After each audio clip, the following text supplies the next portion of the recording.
원래 오늘 날짜에서 이제 방송을 한번 해볼까 했던 이유는 사실 비트코인 자체가 이제 저점 갱신을 한 이후로 지금 구간에서 약간 유의미한 반등이 나왔다고 생각을 해서 차트 분석을 한번 올려볼까 했었습니다.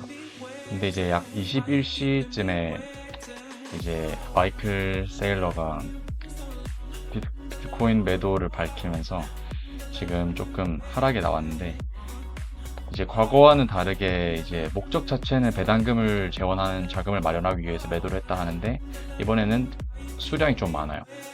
그래서 시장 상황 자체가 어떻게 반응을 할지 잘 모르겠어서 지금 보이는 차트 먼저 분석을 하겠습니다. 2시간 본 기준이고 트레이딩 뷰입니다. 이 부분에서 유의미한 반등이 나와서 보시면은 다이버전스 자체도 이쁘게 걸려있기 때문에 지금 상황에서는 이렇게 웨지 형태로 가지 않을까 싶습니다.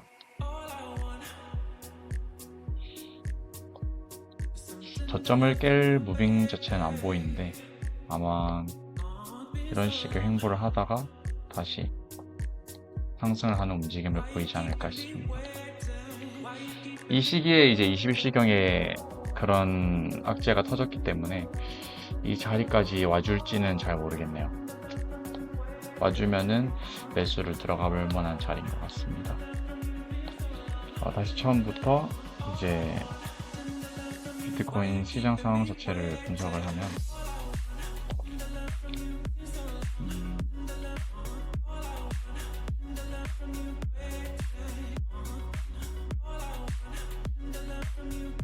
사람들마다 보는 관점이 아마 다를 거라고 생각합니다. 왜냐하면 이 구간이 정말 애매했어요.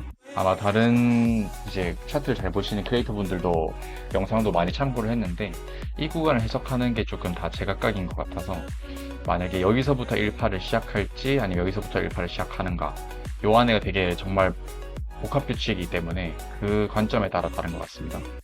그래서 하나하나 그래도 분석을 해보면 크게는 이렇게 보시는 분과 그리고 지금까지 아직 뭐 사실 이런 하락이 나왔기 때문에 이렇게 보는 게 맞는 것 같아요. 그래서 다시 한번 보면은 사실 차트 자체는 엔딩 다이고날의 형태로 하락이 나왔다라고 볼 수 있습니다. 좀 사실 슬픈 이야기지만 엔딩 다이고날이 나왔을 때 사실 저는 5파가 끝이 아니라 큰 3파가 아직 남았다라고 생각을 했던 사람이라서 비트코인을 이쪽 부분에 매수를 해서 홀딩을 하고 있었습니다. 그러다가 저점 이탈하는 모습을 보이고 50% 정도 물량을 정리하고 50%는 뇌동매매를 한 탓에 아직 홀딩을 하고 있는 경우인데 한번 분석을 제대로 해보면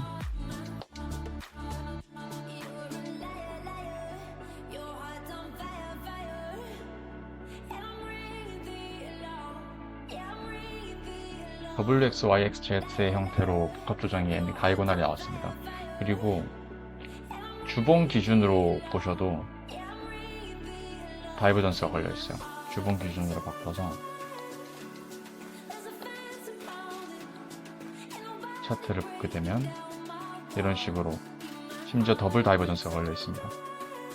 주봉 더블 다이버전스가 걸려있는 형태에서 하락을 피하기가 정말 쉽지 않은데 정말 큰 하락이 나오는 경우가 많았어서 이때는 조금 정신을 차리고 보수적으로 접근을 하면서 차트를 봐야 됐었는 상황인데 그러지 못했어가지고 좀 아쉽긴 하네요. 그리고 지금 이 하락의 형태를 좀 볼 필요가 있을 것 같아서 한번 설명을 드리고 가겠습니다. 하락 자체도 지금 WX, Y, X, Z의 형태로 나왔다라고 보이는데 사실 조금 더 하락을 한다의 비중을 두고 있었어요. 이런 식으로 나와주면 어땠을까라고 해서 한 번 더 저점을 갱신해서 다이버전스가 빠르게 저점 갱신을 해준다면 다이버전스가 걸리는 형태일 거고 아니면 여기서 횡보를 더 오래 하는 형태이겠다 싶어서 약속의 10월이라는 말도 있듯이 약 91일 정도가 남은 걸로 알고 있는데 약속의 10월이라는 말도 있듯이 횡보를 하거나 아니면 빠른 가격 조정 또는 횡보하는 기간 조정이 오겠다라고 예상하고 있었는데 이 부분에서 아주 부분 반등이 나와줬습니다. 이 부분을 또 하나 보여드리면, 반등이 나온 부분에 수평선을 세팅을 해놓고, 그리고 저희가 처음부터 과거 차트를 대비해서 피보나치 비율을 보면 반등이 나온 딱 부분이 382 부분입니다.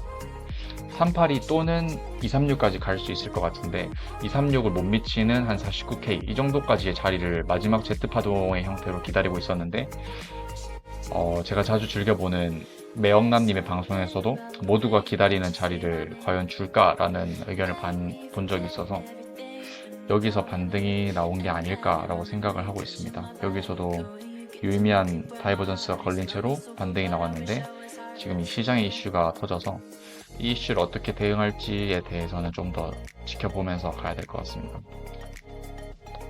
그리고 사실 이 WX, YXZ 형태가 조금 더 길었으면 좋겠다라고 하는 이유는, 엘리어트 파동 이론을 기반으로 보시는 분들은 알겠지만 정말 엘리어트 파동 이론이라는 분석 자체가 결과론적인 분석 방법 중 하나라서 과거 차트를 대입하면서 볼 수밖에 없는데, 21년도 당시 이제 전 최고점 대비 하락을 보면 이렇게 보거나 아니면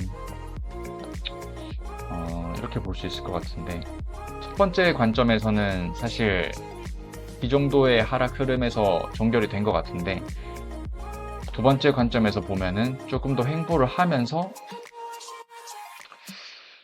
더 이제 저점 갱신을 끌고 간 모습이라서, 이러면 만약에 지금 시장 상황에도 이런 모습이 과거 차트와 같은 이런 모습이 반영이 된다면 좀 지루해지지 않을까 싶습니다. 그리고 똑같이 과거 차트도 피보나치를 한번 비교해 보겠습니다.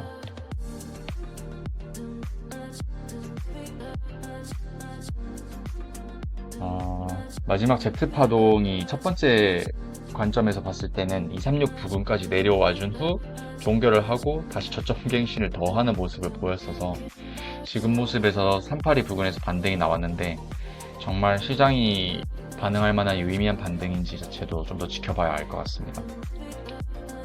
그리고 사실 21년과 26년은 시장 상황 자체가 많이 다른데, 지금은 사실 기관과 이제 ETF 자금이 너무 많이 들어와 있는 상황이라서 한동안 순 유출을 계속 지속하다가 어제 이제 순 유입으로 바뀐 걸로, 그게 좀 지속이 좀 된 걸로 알고 있어요.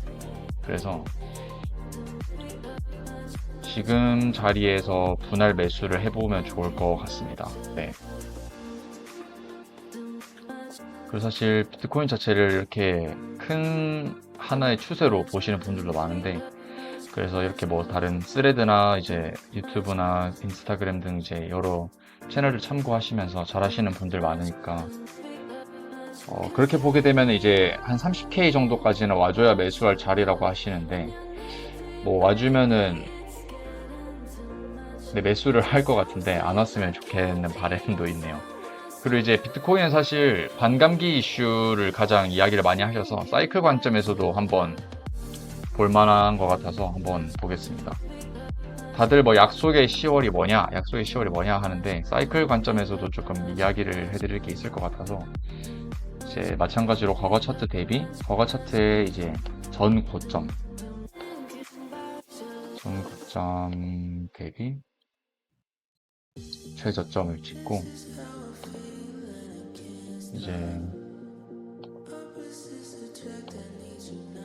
기간 자체를 비교하면 약 400일 정도가 나오는데, 마찬가지로 2026년의 고점의 과거 고점에서 또 저점까지 비교하면은 아직 못 미쳤어요. 그렇기 때문에 이에 상응할 만한 가격 조정이 빠르게 49K까지 와주고 반등이 나오거나, 아니면 지루한 형태로 이안처럼 횡보를 하면서 반등을 할 거냐, 이 차이인 것 같은데, 사이클 관점이 무조건 맞다라는 부분도 아니고, 반감기에 대한 이슈가 이제 발행량이 거의 막바지에 다다랐기 때문에 각자에게 맞는 관점을 보면 좋을 것 같습니다. 그리고 하나 더 비교를 해드리고 싶은 게, 이동평균선을 보시는 분들이 많아서 이동평균선 관점에서도 과거 차트와 좀 비교를 하면, 과거에 이제 21년도 저점 이후 반등이 나올 당시에 지금 이평선의 흐름을 보면 이제 역배열, 정배열을 많이 들어보셨을 테니까 그냥 정말 쉽게 이제 이야기를 하는 이동평균선의 흐름 자체가 이제 전부 다 이제 매집이 되어 있습니다. 사실 이동평균선 자체도 후행지표라서 이동평균선 자체만 보고 거래를 하고 이제 포지션에 진입한다는 것 자체는 상당히 리스크가 있어서 이제 그냥 결과론적인 형태만 보면 지금 형태 자체는 이런 식으로 이제 복잡하게 평균선이 그냥 가까워져 있다. 매집이 되고 있는 상태인데 지금 모습을 보면은 전혀 아직 매집이 되어 있진 않습니다. 아마 반등이 나와도 이 안에서는 조금 박스권을 형성할 가능성도 있고 그래서 아주 계속 언급하고 있는 약속의 10월처럼 좀 더 횡보를 하면서 매집을 할 것 같은 흐름을 볼 수가 있겠네요. 이평선의 기준에서 봤을 때는. 그래서 또 만약에 지금 볼 수 있는 차트로 대입을 한다면 혹시 이평선은 복잡해서 끄겠습니다.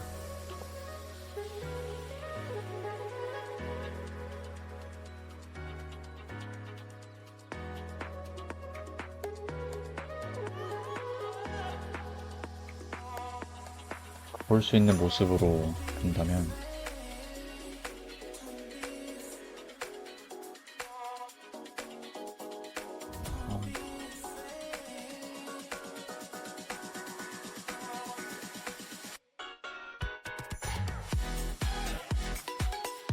막 이렇게 보시는 분들이 많았을 것 같아서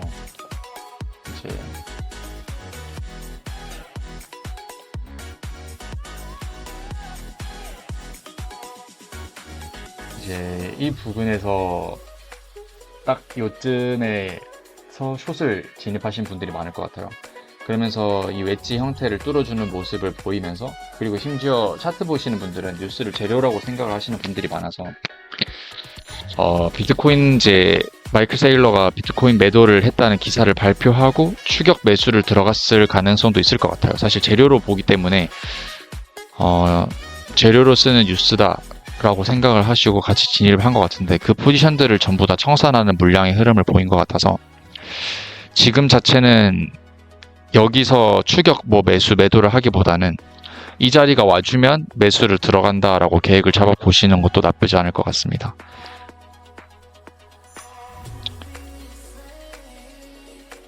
네.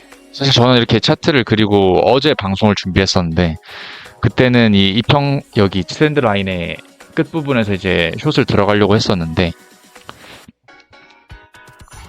개인적인 이유로 진입을 못했는데 그나마 다행인 것 같네요. 그래서 이 자리가 와준다면 만약에 매수를 들어갈 계획이고 이 자리가 안 와준 채로 반등이 나온다 하면은 조금 더 지켜볼 계획입니다.